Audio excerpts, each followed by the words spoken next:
Bom dia, Gabriel. Espero que você e sua família estejam todos bem. Então, continuamos aqui falando nas nossas aulas remotas, né? E hoje nós vamos falar sobre os tipos de sujeito. Então, até agora nós falamos sobre orações, sobre frase, sobre como ordená-las. Agora a gente vai falar sobre os tipos que tem os sujeitos, tá? Deixa eu só me organizar aqui. Tá aqui. Você tem o seu livro. Então, eu vou mostrar aqui como tá no seu livro e você vai fazer os exercícios dele, tá? Então, vamos lembrar, o que é sujeito mesmo de uma oração? Sujeito é de quem ou do que eu falo. E o predicado? O que se fala desse sujeito? Então, é bem importante relembrar para você que no predicado é sempre onde eu vou ter a parte do verbo, tá bom? Então, vamos lá. Vamos começar sobre o sujeito simples. O que é um sujeito simples? É um sujeito que tem apenas um núcleo, tá? Esse núcleo pode estar no plural ou pode estar no singular, mas é uma palavra que se refere a ele. Os exemplos que seu livro traz. Pedro viajou. De quem eu estou falando nessa oração? Eu sei que você vai me responder que eu estou falando sobre o Pedro. E o que eu estou falando sobre o Pedro? Estou falando que ele viajou. Então, lembra que eu falei no começo da aula? Sujeito é de quem ou do que eu falo, e o predicado, o que eu falo sobre o sujeito, e é a parte onde tem o verbo, tá? Então, Pedro é um substantivo. Sujeito também pode ser um pronome. Olha esse segundo exemplo aqui. Nós aprendemos o alfabeto. De quem eu estou falando? Sei que você vai me responder que eu estou falando sobre nós. Então, nós é o sujeito. Lembra que eu te falei? Olha, ele pode estar no plural, para você não se confundir. Então, ele é simples e está no plural? Isso, ele é simples e está no plural porque tem apenas um núcleo. E o que eu estou falando sobre nós? Falei que aprendemos o alfabeto. Então, olha aí o predicado, a parte que tem o verbo. Um numeral também pode ser um sujeito? Também pode ser um sujeito. Os três construíram o projeto. Então, o sujeito, os três, e o predicado construíram o projeto. E o humilde aprende mais. Aí aqui nós temos um exemplo de uma palavra substantivada. O que é isso mesmo, Pro? Vamos lembrar? Se eu te perguntar qual é a classificação da palavra humilde, humilde é a característica de alguém ou de alguma coisa. Então, ele vai ser um adjetivo. Quando eu coloco um artigo junto a esse adjetivo, ele muda a classificação dele. Ele deixa de ser um adjetivo e passa a ser uma palavra substantivada, tá bom? Então, vamos lá. Falamos agora do sujeito simples, é aquele que contém apenas um núcleo. E o composto? Agora vai ficar fácil. Se o simples tem apenas um núcleo, o composto eu vou ter dois. Olha que legal que está aqui no livro. Os sujeitos estão na cor azul. Então, primeiro exemplo, pai e filho viajam junto todos os anos. De quem eu estou falando nessa oração? Sobre o pai e o filho. Então, perceba aí, eu já não tenho mais só uma palavra se referindo ao sujeito, eu tenho mais de uma. Viajamos, ele e eu, para Cancún. Novamente, né? Só que lembra que lá no primeiro exemplo eu tinha substantivos e agora eu tenho pronomes. Aprendem mais os humildes e os esforçados. Novamente, duas palavras que se referem ao substantivo, só que dessa vez são palavras substantivadas. Então, humildes e esforçados, que eram adjetivos, tornaram-se palavra substantivada, porque junto deles agora nós temos um artigo, tá? Isso transforma a classe gramatical da palavra. Vamos lá. E o sujeito oculto ou elíptico? Ai, que nome estranho, será que é difícil? Não, esse também é fácil de você aprender. Oculto ou elíptico, ele não está escrito na oração, mas eu sei de quem ele estava falando. Como assim? Olha aqui esse seu primeiro exemplo. Gosto de viajar todos os anos. Você tem aí o verbo. Cadê o sujeito? Quem gosto de viajar? Gosto. Esse verbo combina com qual pronome? Você vai me responder? Eu. Então, olha só, lembra que eu te falei? Ele não está escrito na oração, mas você vai conseguir identificá-lo, ok? O segundo exemplo chamava-se Maria. Tinha 16 anos e trabalhava no hospital. Quem tinha 16 anos e trabalhava no hospital? A Maria. Foi dita no início da oração, tá? E aí eu não vou precisar repetir mais.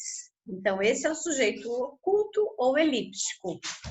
Relembrando, aquele que não está escrito na oração, mas que você consegue identificar quem é. Agora vamos falar do sujeito indeterminado. Indeterminado, Gabriel, é aquele...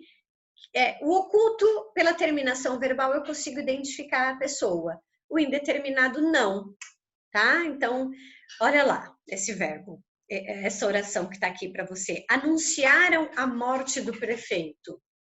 Quem anunciaram? Eles, você vai me dizer, mas eu consigo colocar o pronome eles antes do verbo. Consegue, mas mesmo assim, eles quem? Né? Então, quando o verbo estiver na terceira pessoa do plural, acompanhando um verbo, você vai saber que ele é um sujeito indeterminado. Ó, o entregador, por não saber quem fez o pedido, utilizou pediram, terceira pessoa do plural, e assim identificou o sujeito da oração. Outra coisa que acontece também quando o verbo ele é indeterminado é quando, olha, é transitivo indireto e quando ele está na terceira pessoa do plural, do singular, mais o pronome se. Então, não se fala da morte do prefeito no jornal local. Então, o verbo está na terceira pessoa do singular, acompanhado do pronome se, tá? Então, ele vai deixar esse sujeito indeterminado, não se fala, né? Então, ninguém, não tenho ideia. Não se é feliz sem um grande amor. Mesmo caso você tenha aí o verbo. Agora vamos lá. Olha, nesse primeiro exemplo. Chove muito nessa cidade. Há muitos animais no zoológico de Brasília. Então, o que acontece agora? Agora nós vamos ver as orações sem sujeito, tá? Quais são elas? Vamos aos exemplos. Então, você já vai saber que quando você tiver fenômenos da natureza em uma oração, você vai ter uma oração sem sujeito. Então, de manhã choveu muito. Com o verbo haver, no sentido de existir. Como assim? Vamos lá prestar atenção nesse exemplo. Há muitos animais no zoológico de Brasília.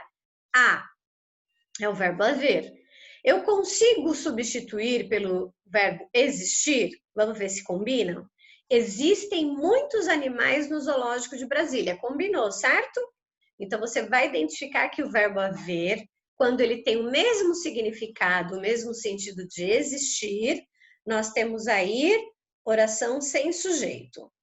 E com os verbos ser, fazer e ir, na indicação de tempo ou fenômeno da natureza. Então, era bastante tarde, fazia frio durante aquela noite. Ou ainda, faz 10 anos que eu moro nessa casa, né? É uma oração sem sujeito, por isso o verbo fazer, ele não pode ficar no plural, ele tem que ficar no singular. Faz 10 anos que eu moro nessa casa, faz 5 anos que eu conheci o Gabriel, tá? Perceba que o número exigiria um verbo no plural, mas como a oração é uma oração sem sujeito, o verbo vai ficar no singular. Gabriel, essas são as páginas do livro que você vai novamente dar uma lidinha depois dessa aula, tá bom? E em seguida tem os exercícios de fixação. Então, exercício número 1, complete as frases com o sujeito adequado. Então, você vai olhar no quadro e ver qual o sujeito combina com uma oração que está aqui embaixo. Depois vai sublinhar o sujeito e completar o quadro. Como assim? Olha, veja bem, o quadro está dividido em duas partes. Uma com o sujeito e a outra com o verbo. Então, por exemplo, no exercício A professora corrigiu o dever de casa. Lembra que você vai sublinhar o sujeito? Então, de quem que eu estou falando nessa oração A? Professora. E o que eu falei dessa professora? Que ela corrigiu o dever de casa. Então, você vai encaixar aqui no quadrinho a professora como sujeito e o verbo só o corrigiu, tá bom? E assim por diante, até o F. Exercício 3, circular o sujeito das frases abaixo. Localize e circule o sujeito das frases abaixo também, o 4. Coloque V de verdadeiro e F para falso. Escolha um sujeito no quadro que complete as frases. Esse também você vai gostar de fazer, não é muito complicado. Bom? E para terminar, você vai sublinhar o sujeito das orações abaixo, tá bom? E aí vamos ficar aqui, tá? Com os tipos de sujeito. Vou pedir para você fazer, não precisa fazer tudo hoje, pode dividir nas nossas 3 aulas da semana, tá bom? Você vai tirar uma foto da atividade que você fez e ou você vai me mandar por e-mail ou aqui no Google, como for mais fácil para vocês, certo? Qualquer dúvida pode mandar que eu te respondo, tá? Um beijo e uma boa semana para você.